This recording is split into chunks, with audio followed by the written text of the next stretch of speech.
বন্ধুরা আপনারা কেমন আছেন? আশা রাখছি ভালো আছেন। আর আমিও ভালো আছি। অনেক সকালে ঘুম থেকে উঠেছি, তো বাড়ির কাজকর্ম করছিলাম। তো এখন এসছি একটু ছাদের উপরে, কারণ আমাদের পেঁপে গাছ থেকে একটা পেঁপে পারবো। বৃষ্টিও পড়ছে টিপটাপ করে। এখন বেশ ভালো যেটা ছাদের উপর থেকে পেঁপে পারা যায়। দেখায় এই দেখুন, এখান থেকে দেখি হাত বেড়ে পারা যায় কিনা।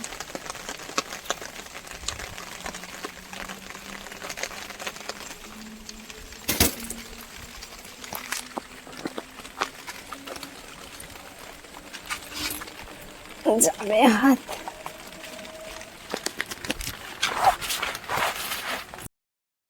এই দেখুন পাড়া হয়ে গেছে, একটাই পেরেছি।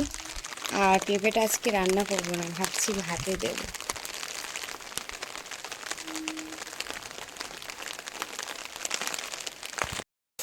তো ওদিকে রান্না আমি বসিয়ে দিয়েছি, আর রান্না হয়ে গেলে আবার রেডি হবো, হয়ে আবার রিমিকে নিয়ে স্কুলে যেতে হবে। এদিকে বৃষ্টি হচ্ছে কিন্তু খুব।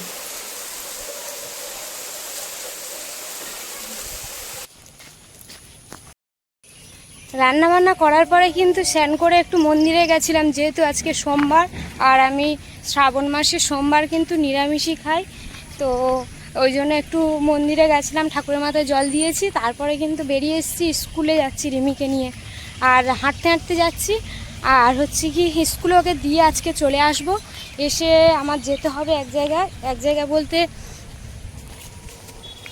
তো রিমি যে স্কুলে পড়তো সেখানে কিন্তু পড়ে, সেখানে ডকুমেন্টস জমা নেওয়ার কথা বলেছে। সেগুলো দিয়ে স্যারকে দিয়ে আমি একটু বাড়ি আসব। রিমিকে হয়তো ওর ঠাম্মা নিতে আসবে, আর আমি যাব বাবাকে নিয়ে হসপিটালে, আমার শ্বশুরকে নিয়ে হসপিটালে যাব।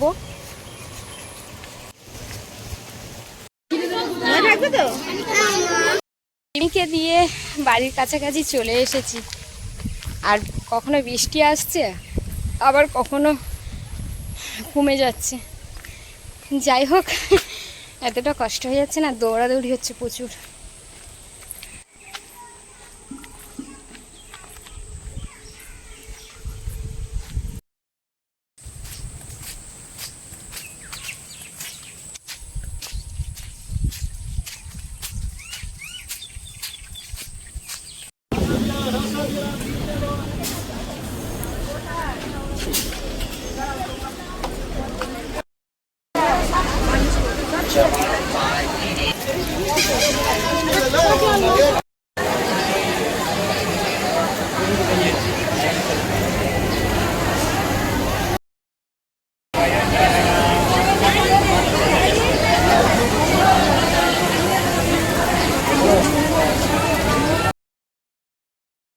সবে টিকিট কেটেছি, এখন যাচ্ছি। এই রুমটা দেখলে এখনো পর্যন্ত খুব কষ্ট হয়, যেটা কি আপনাদেরকে বলে বোঝাতে পারবো না। কারণ দাদা এই রুমেই ছিল, আমাদের ছেড়ে চলে গেছে প্রায় নয় করে 1 বছর হতে যায়।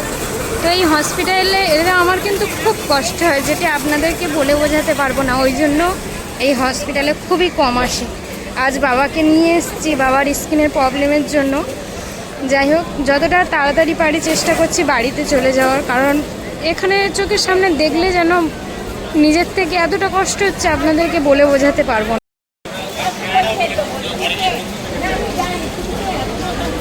সেই দিনটার কথা মনে এলে এখনো এতটা কষ্ট হয় যে আপনাদেরকে আমরা বলে বোঝাতে পারবো না।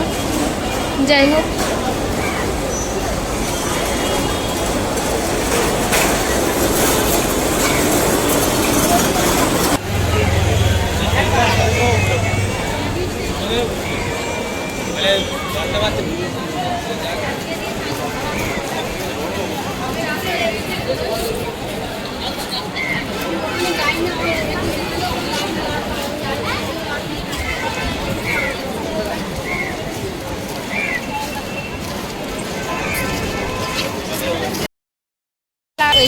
নোংরা লাগলেই তো সমস্যা হবে স্কিনের, না?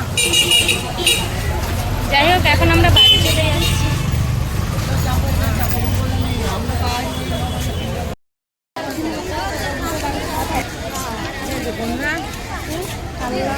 আমাদের ক্যানিং ট্রেনে এখনো দেয়নি, তো দিলে যাব। প্ল্যাটফর্মে বসে আছি এখন।